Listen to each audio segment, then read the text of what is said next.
Γεια και χαρά! Σήμερα θα μιλήσουμε για τα αέρια αίματος.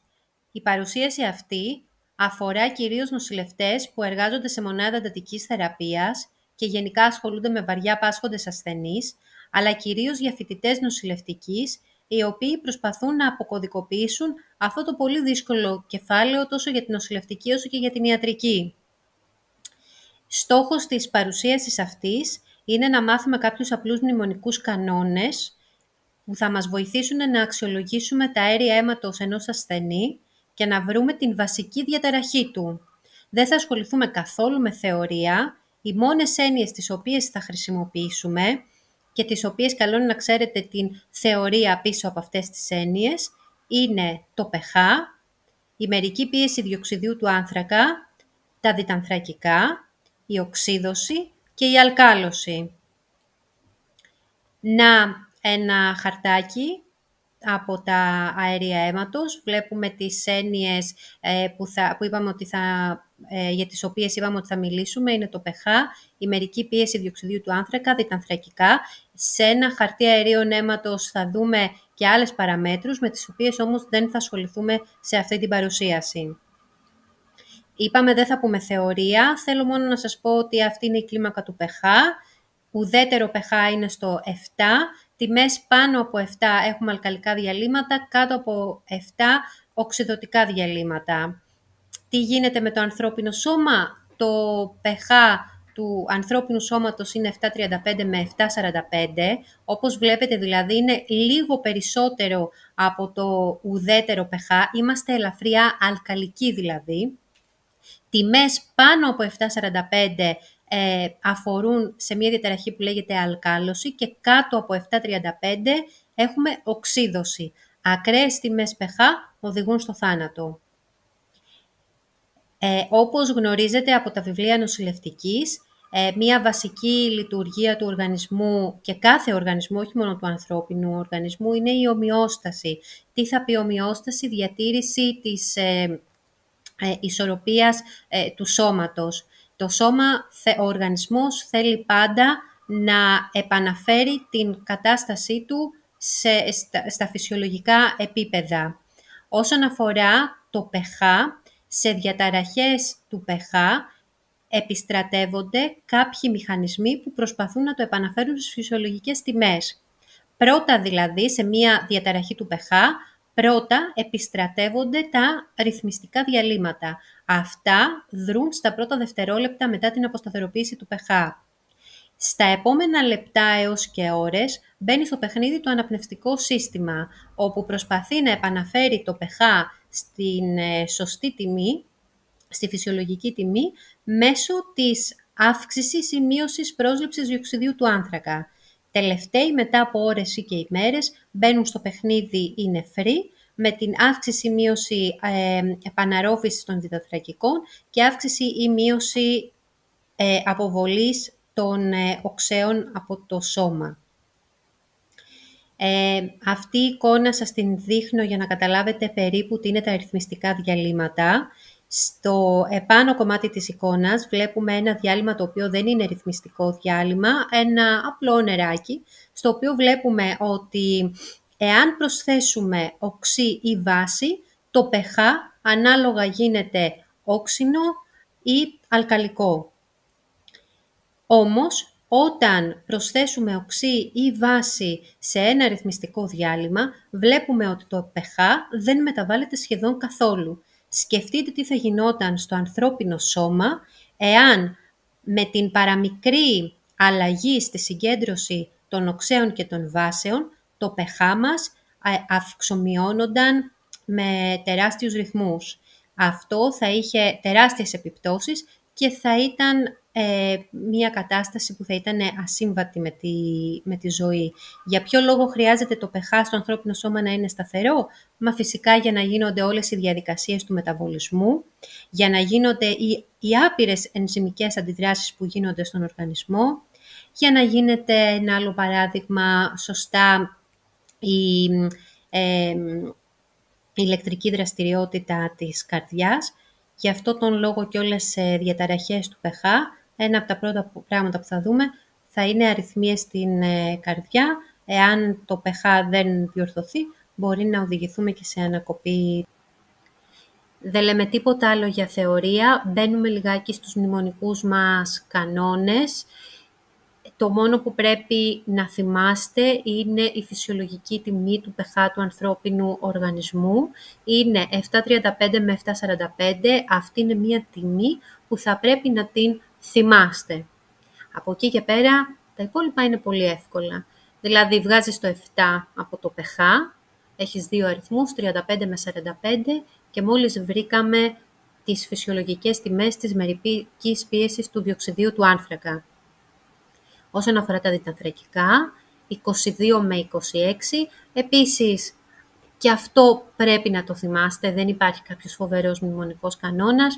Θα μπορούσαμε απλά να πούμε διτανθρακικά έχει το 2 μπροστά, διτανθρακικά, οπότε μπορούμε να σκεφτούμε ότι έχει πολλά, να το συνδυάσουμε μάλλον, ότι έχει πολλά διάρκεια, οπότε το πρώτο είναι μόνο διάρκεια, 22 με 26, αν προσθέταμε αυτά τα διάρκεια, θα μας έβγαινε ένα εξάρι, 2 και 2 και 2, 6, οπότε 22 με 26 τα διτανθρακικά, κάπως έτσι θα μπορούσαμε να το θυμηθούμε. Διτανθρακικά, διάρκεια, πολλά.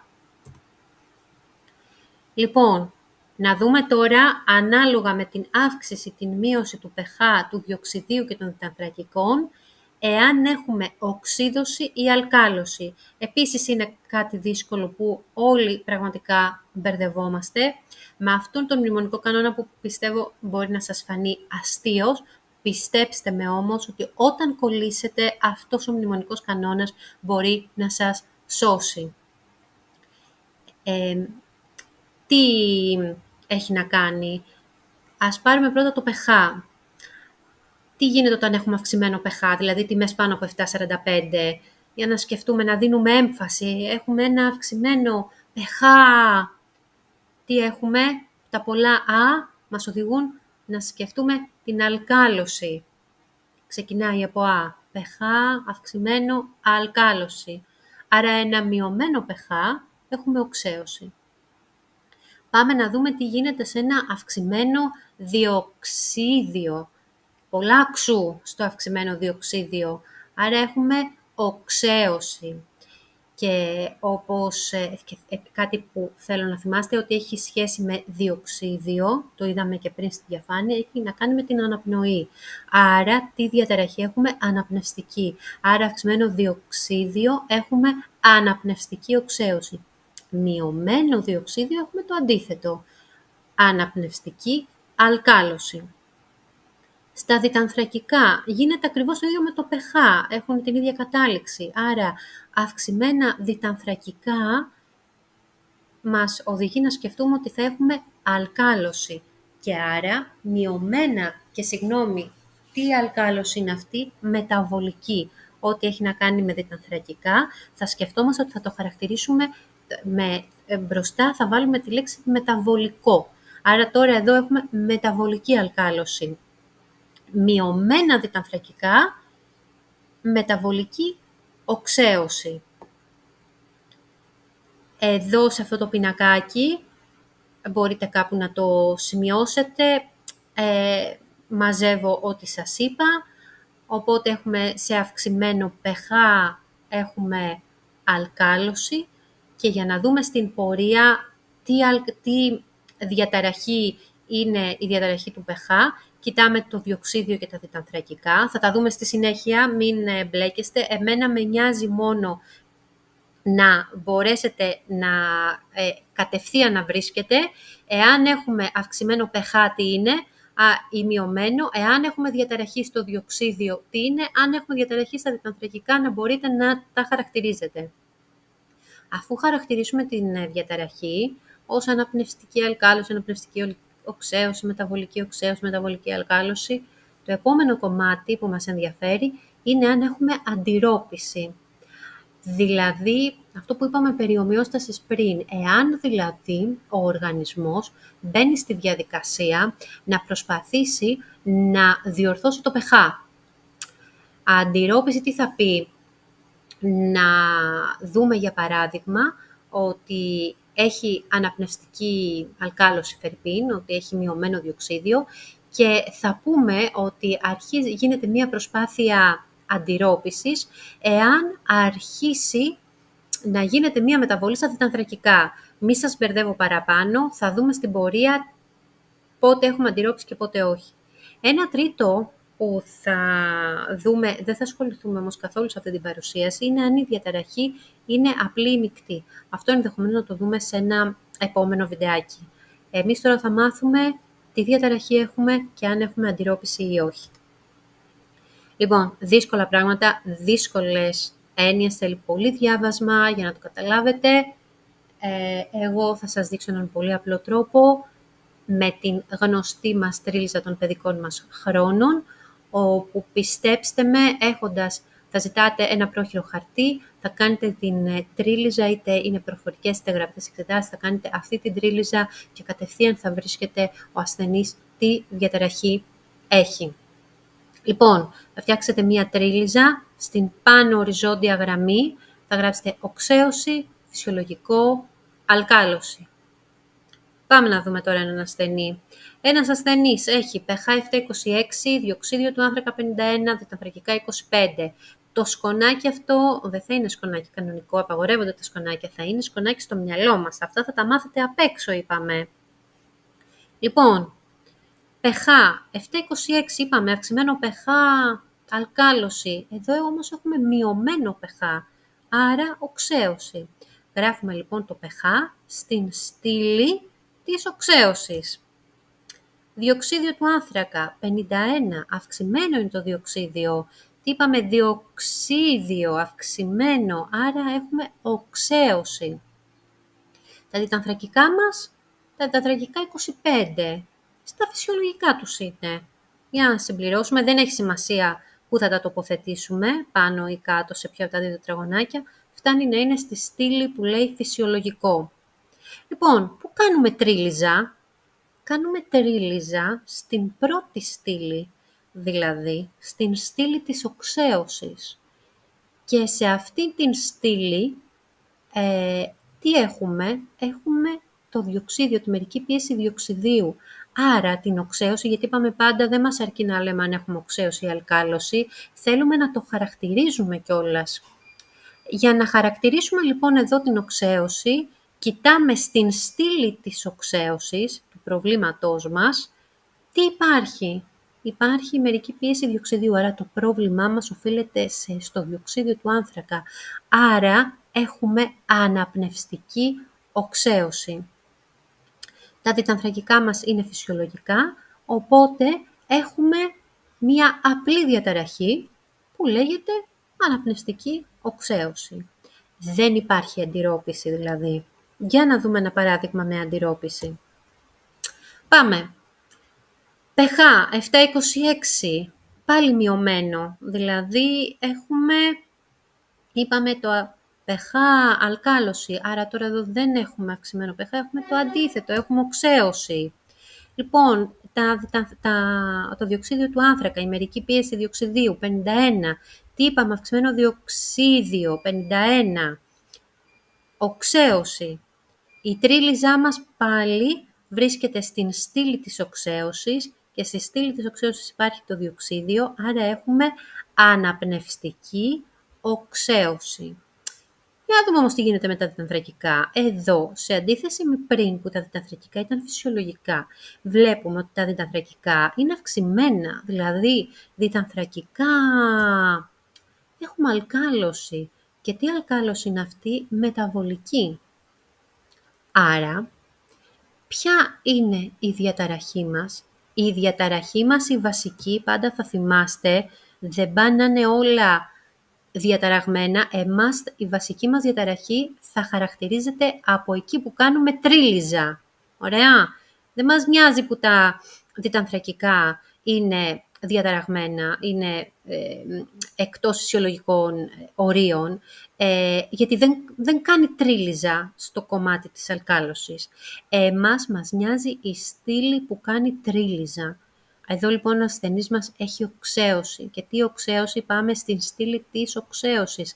Έχει αναπνευστική οξέωση. αλλά με συνοδό μεταβολική αλκάλωση. Τι γίνεται δηλαδή? Ο οργανισμός μας στην οξέωση προσπαθεί να προκαλέσει αλκάλωση. Για ποιο λόγο? Για να επαναφέρει το pH στην πρώτερη του ισορροπία. Επομένως, έχουμε αναπνευστική οξέωση με αντιρρόπηση.